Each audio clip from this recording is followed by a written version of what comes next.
Hey guys, I hope you're all doing very well. Welcome back to another video. And today I've got a discussion to talk about today. And one of those discussions is that whether or not I should keep my Disney Plus subscription. Um, what's really ignited this conversation for me is very recently I've just come across this new TV show on Disney Plus called Echo.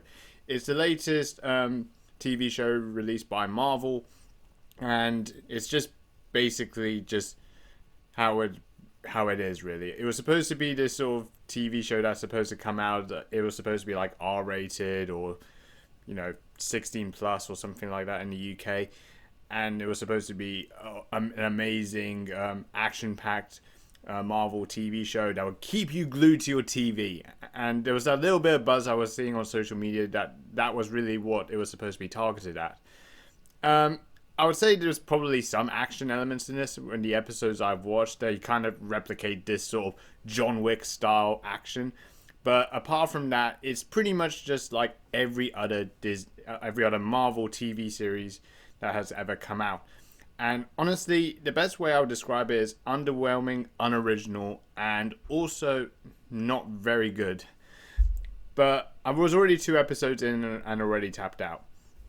Now, I'm not going to really go through like a review or anything to talk about this show because there isn't really anything I could really talk about, but I'll let you see what Wikipedia actually give you this whole premise of what Echo is, and I'll let you know to see what you think of it. Following the events of Hawkeye in New York City, Maya Lopez is being pursued by Wilson Fisk's organization, leading her to return to her hometown in Oklahoma, where she must come to terms with her past, reconnect with her Native American roots, and embrace her family and community. Ah, yes, very wholesome story. I'm sure this TV show is really going to get people's bums in their seats and really just watch this roller coaster of a series. Now, all jokes aside, I really think this show is pretty much more enthusiastic as my wet fart. There's really no noise when it comes to this show. And honestly, that's pretty much been the case for a lot of the Marvel TV shows that have been coming out, probably since Disney's Plus existence. But regardless of all this stuff, I mean, really with Marvel TV shows in general and even content, I don't really think there's anything there that anyone, like Marvel fans or just general, entertainment goers can really remember. Maybe No Way Home could be the only one, but even still, that wasn't even a film made by Marvel. But yet still somehow that was probably the only memorable superhero movie out of the whole bunch. Now guys, I'm really going to talk about why I'm making this video today and get to the main crux of the conversation. So, to put it shortly, 2023 for Disney has been really, really bad. If you really look at the profit loss accounts for their films that they release theoretically, it's estimated that Disney have lost around $1.3 billion. And that's nearly wiped out all the profits from Endgame, No Way Home, and Avatar 2 combined. And if you also look at some of the films that they've released as well, films that have come out under, Disney's portfolio from Marvel, Lucasfilms, and Pixar, so on and so forth, that you can actually see that basically that total estimated theoretical losses is around that $1.3 million region. And only Guardians of the Galaxy 3 was the only profitable movie out of the whole bunch of this portfolio. So overall, it's been a very underwhelming year for Disney. And I think part of the problems with the theoretical releases not doing very well is mostly the cause of their subscription service that I think has been holding their crutches, Disney Plus. Now, here's the reality of why I think it's a problem. Most people, when they subscribe to subscription services, always try to find convenience to watch a lot of the content that they like. And the problem is with Disney Plus, a lot of these films that come out theoretically will come out later on subscription services. So naturally, a lot of people will just tend to wait for a lot of these films that would come out in the cinema, but then they just wait for a later date that will come out on the subscription services, because a lot of the times going to the cinema is not convenient and can be quite expensive. So this has now created this sort of problem for a lot of these movies that are under Disney's portfolio, because they know that most people who subscribe to Disney Plus will just prefer to wait and watch it later. But even if you take Disney Plus on its own, you can actually see that Disney has lost more than $10 billion on its subscription service alone. And Bob Iger has basically stated that the company is confident that the streaming service will achieve profitability by the end of 2024.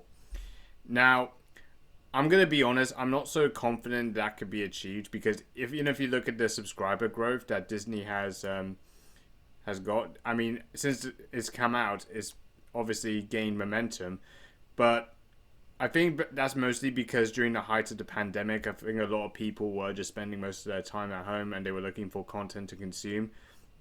But if you get to the point, right at the point at Q4 2022, where they peaked at around 164 million subscribers, since the new year in 2023, Q1 2023, they've actually lost subscribers.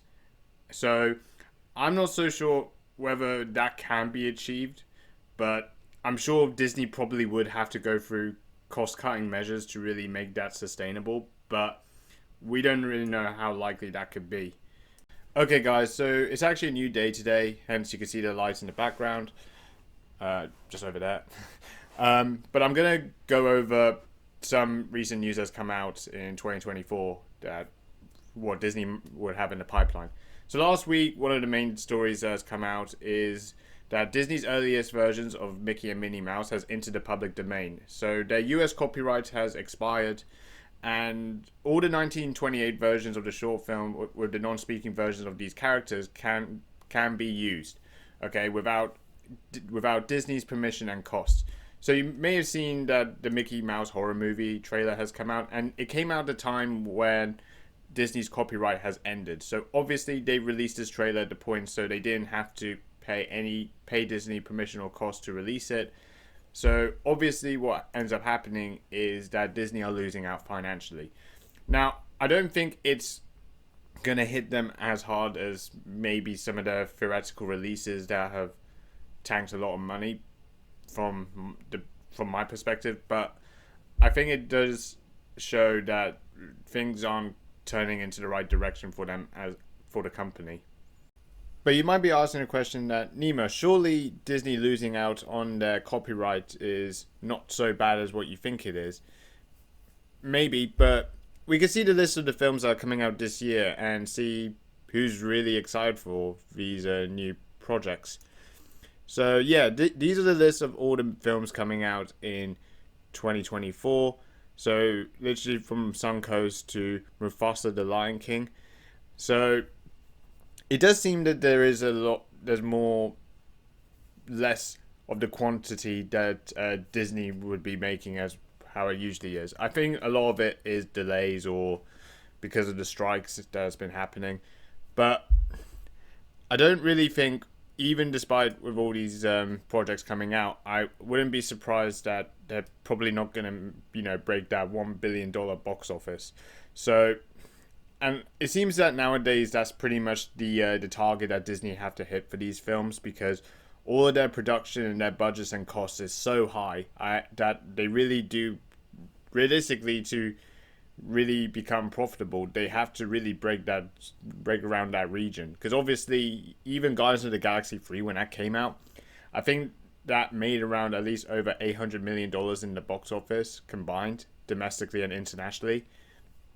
That even still, that only made $28 million, and I don't think that would be enough for Disney to consider that movie to become really profitable to help sustain the company moving forward. But who knows?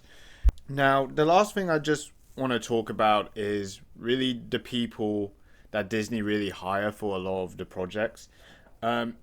You may remember last year that they hired Rachel Zegler to play Snow White in the new live-action remake.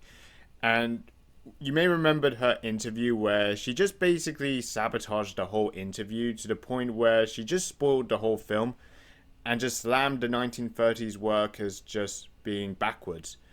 And obviously what ended up happening is that a lot of people slammed her for this as just being condescending and just, insulting the original work for a movie that she's now in. And I'm not gonna really recap it and play the video. It came out a while back, and I'm sure a lot of you have watched it. But they've also hired this woman who is now directing the new untitled Star Wars film. Okay, and this was basically her video that she had this interview where she proudly says that she likes to make men uncomfortable.